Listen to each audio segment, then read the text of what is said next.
Kevin just said to me, he goes, "Here we go." Yes, that's right, Kevin. That's exactly what happens.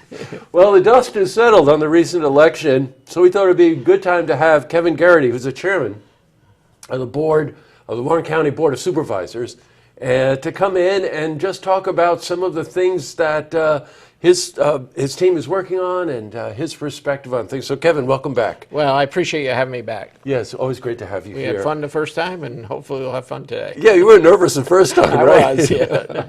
No longer. We're all buds now. That's right. Hey, let's run down the list of a couple of things. Most important in everyone's mind, and we've been reporting on it, is the budget. Right. Election's over now, and I do want to talk about some of the new faces and stuff like that. But let's talk about the budget. Well, our budget's around $150 million. Right. We have certain items in the budget which are important to everybody. One of the things our budget officer, Frank Thomas, was allowed to do is he put more money in there for roads. There's money in the budget for the NSTEM project at SUNY Adirondack. There's some repairs to the municipal center. There's money in for SPCA. And basically, it allows us to continue on with the services for the residents of Warren County with a minimum tax increase. Right. Now, when you say minimum, you're actually giving new meaning to minimum. I think it's like 1% or 1.5%. 1.5% Right. on a 100% reval home, it would be about a penny. A penny. It may go from $3.93 to $3.94 per thousand on 100,000. Well, you know, as you know better than anyone, you just slip right by. But I think it's important to mention maintaining the current level of services with some focus on improving some of the things which we'll talk about. I mean, that's key. You know, I own a home up in, two homes actually, in Warren County.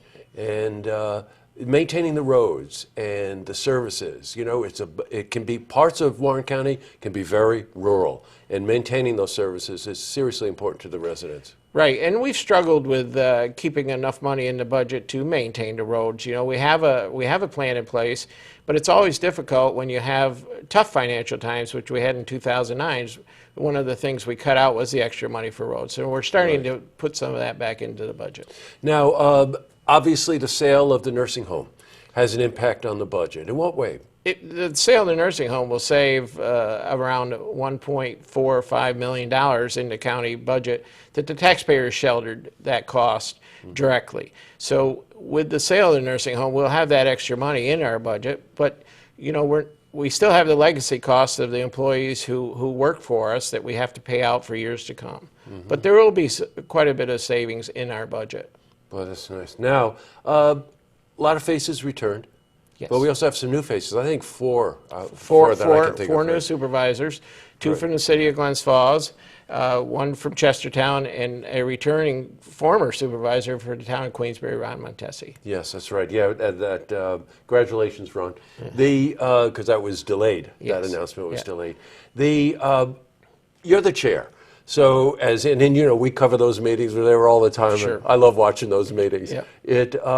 It's a committee form of government. Let's just tell our viewers a bit about how that works and how the new faces might impact that. Absolutely. The county has 21 committees that we meet on a monthly basis. Some committees are more active than other committees, and most of your business is conducted within committees. So it's important that everybody serves on a committee, but it's important that you follow what the committees are doing. And then the culmination of that is at the end of the month at your monthly meeting, where you usually vote resolutions that the committee has approved.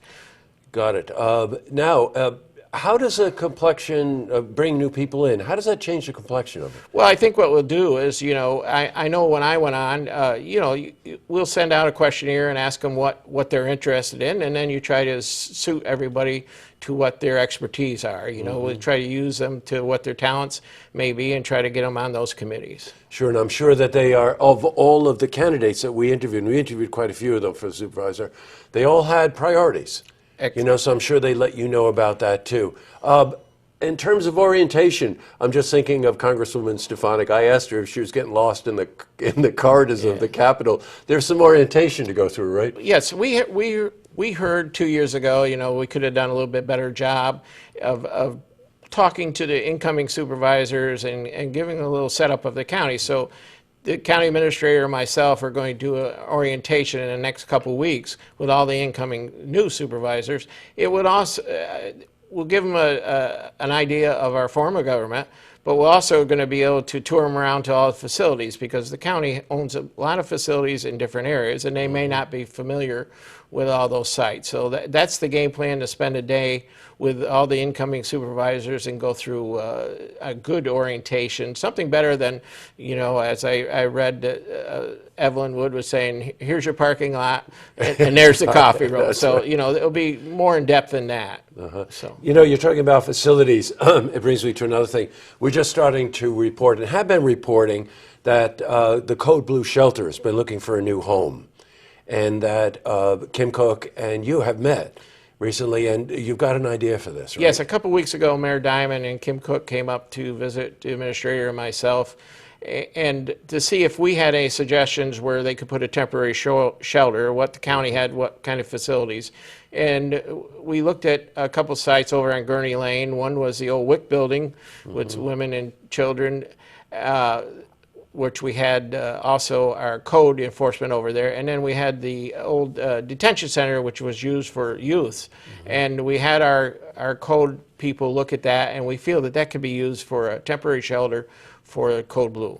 And they're going to discuss it more this afternoon. Yeah, we're following that story ourselves. And the issue there, of course, is just not finding a piece of real estate, that there are certain codes, sprinkler systems, all kinds of issues that they have to adhere to. Right. And most of them will come from out of the city, and they'll be bussed up and spend the night, and then they'll be taken back in the morning. Got you. All right. So we're going to look forward to 2016. Part of this is a professional question, part's personal. What are you looking forward to in 2016? What I'm really looking forward to is bringing the board back together, a little more unity on the board. Also, finishing up our court expansion. That's a big project that we need to complete. We have a new family court judge coming in January of this year, and that will give us 2 family court judges.